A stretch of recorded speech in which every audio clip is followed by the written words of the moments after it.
Shalom, Bapak Ibu yang dikasihi oleh Tuhan. Kita bersyukur bahwa Tuhan selalu memberikan kesempatan bagi kita untuk boleh berbagian di dalam pemberitaan firman-Nya, dan kita selalu diperdengarkan melalui setiap kebenaran-kebenaran-Nya.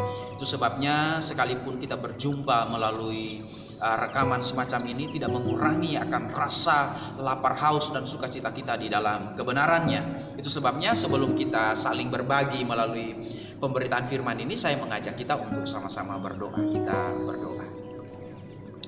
Bapa yang maha baik, yang mengasihi kami sangat bersyukur bahwa Tuhan selalu memberi kami kesempatan untuk boleh bersekutu di dalam kebenaran firman. Terangi hati kami Tuhan, untuk sungguh-sungguh kami memiliki hati yang lapar dan haus, di mana setiap kebenaran-Mu merupakan sebuah kehidupan yang harus kami peragakan dalam hidup ini.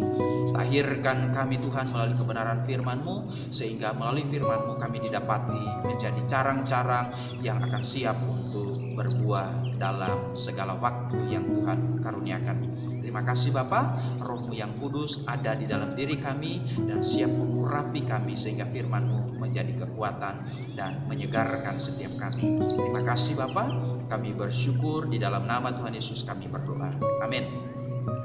Bapak Ibu yang dikasihi oleh Tuhan, kita bersyukur bahwa Tuhan selalu memberikan kesempatan bagi kita. Itu sebabnya mari kita bersama-sama untuk merenungkan, membaca firman Allah pada kesempatan ini. Saya mengambil akan pemberitaan firman Tuhan atau sharing kita bersama-sama pada kesempatan ini sambil kita santai tapi kita menikmati kebenarannya.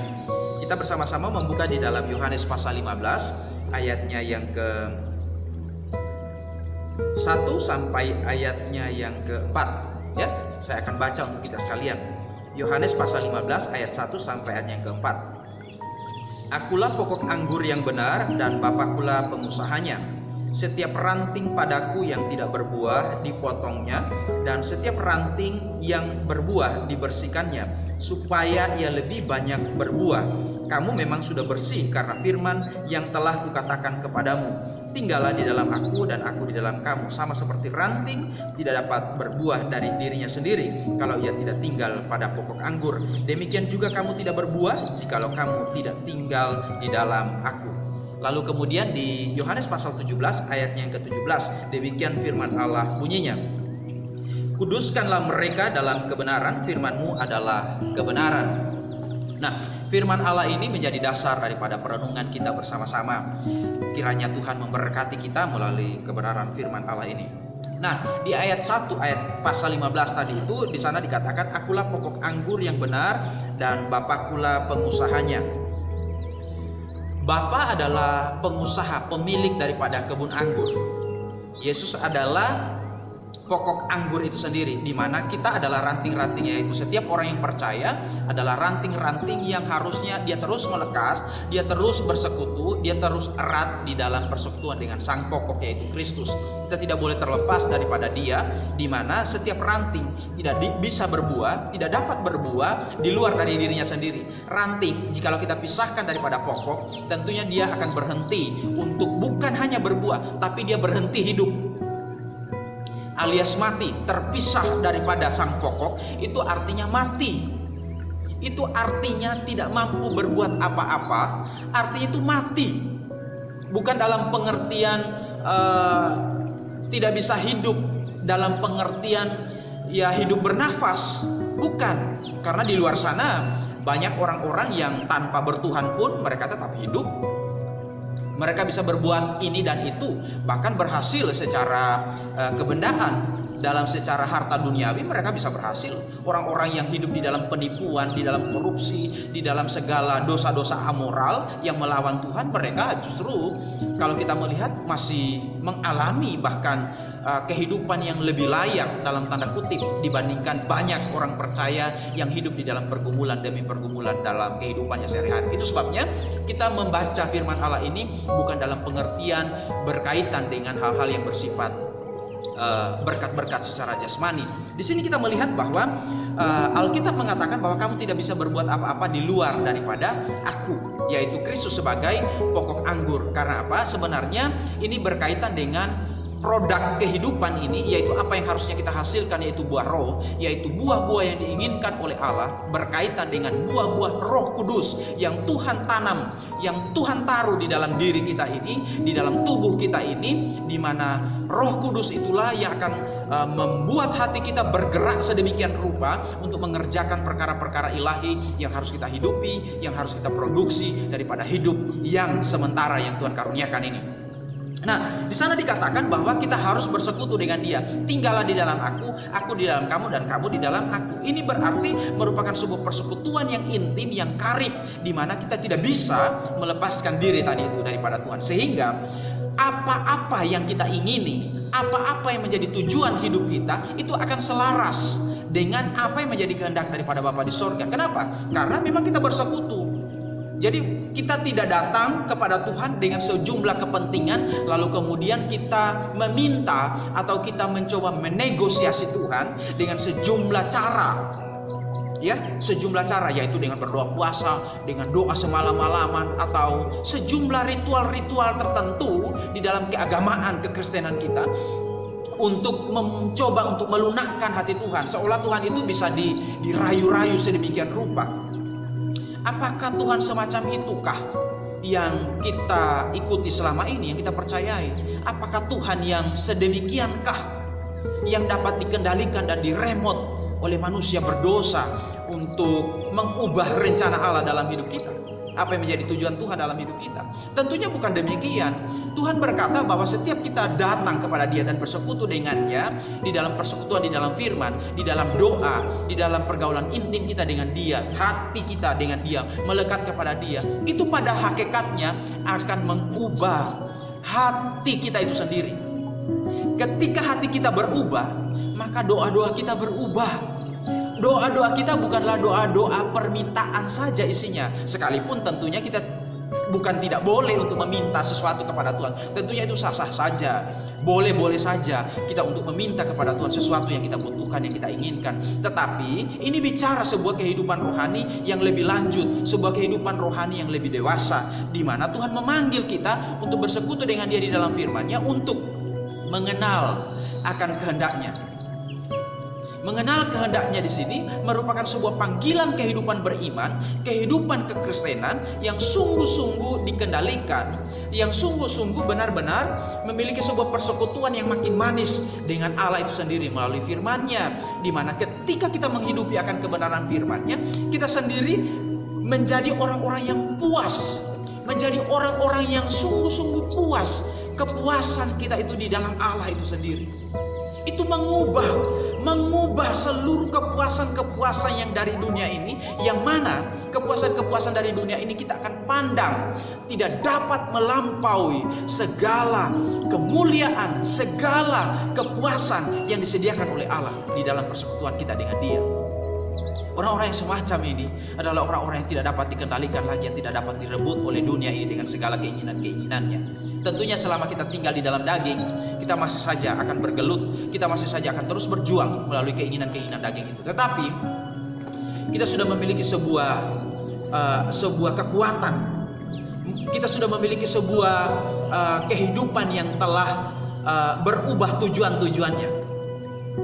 Di sini kita bisa mengerti bahwa Tuhan memanggil kita tidak sekedar menjadi orang beragama, di mana kehidupan beragama itu hanya diisi dengan sejumlah aturan, kewajiban-kewajiban, lalu kemudian kita boleh mengajukan sejumlah juga permintaan-permintaan. Setelah kita melakukan kewajiban kita, lalu kemudian kita boleh mengajukan segala keinginan-keinginan kita. Tentunya ini merupakan sebuah kehidupan kekristenan yang legalistik, sebuah kehidupan kekristenan yang agamawi. Jikalau kita hanya melakukan sejumlah kegiatan-kegiatan atau kewajiban-kewajiban agamawi, pergi ke gereja, berdoa, membaca Alkitab, berpuasa, atau melakukan hal-hal yang lain, menolong orang lain, lalu kemudian sekarang saya punya hak untuk meminta kepada Tuhan.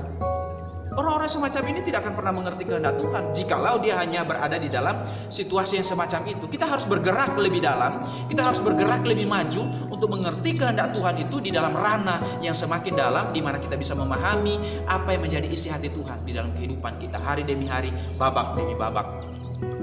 Bapak Ibu yang dikasih oleh Tuhan, Di dalam Yohanes pasal yang ke-17 ayat yang ke-17, di sana dikatakan, kuduskanlah mereka dalam kebenaran, firman-Mu adalah kebenaran. Firman Allah adalah kebenaran, dan firman Allah itu akan menguduskan kita. Firman Allah akan menguduskan kita. Firman Allah akan membuat kita itu semakin berkurang-kurang, kita semakin habis. Firman Allah akan membuat segala keinginan-keinginan yang bertentangan dengan kehendak Allah itu sendiri, itu akan semakin habis dalam diri kita. Itu bukan berarti kita kemudian bertarak terhadap segala hal-hal yang bersifat kebendaan. Bukan itu maksudnya. Tetapi merupakan sebuah tujuan hidup. Motif daripada hidup kita itu sudah berubah. Tujuan-tujuan kita itu sudah berubah. Bagaimana seluruh hidup kita itu merupakan sebuah pengabdian. Dan pengabdian kita bukanlah sebuah pengabdian yang sifatnya hanya sebagai kewajiban dituntut. Bukan. Merupakan sebuah kewajiban yang kita lakukan didasari oleh cinta kasih kita kepada Tuhan. Dimana ketika kita berelasi dengan Dia, ketika kita melakukan segala sesuatunya, itu merupakan sebuah tindakan kasih kita yang terdalam kepada Tuhan. Orang yang mengasihi Tuhan, orang yang sungguh-sungguh cinta kepada Tuhan, segala sesuatu yang dilakukannya dengan sukacita, dilakukannya dengan penuh kegembiraan, di mana tidak menjadikan itu sebagai beban. Itu sebabnya Yesus berkata, pikulah kuk yang kupasang itu enak dan ringan. Jikalau kehidupan keagamaan, jikalau kehidupan kekristenanmu terasa berat, kita harus bertanya, jangan-jangan kehidupan ini berkaitan dengan spiritualitas kita, kehidupan rohani kita merupakan sebuah kehidupan beragama semata. Karena agama itu menekankan kewajiban-kewajiban. Agama itu menekankan sejumlah aturan-aturan yang memberatkan.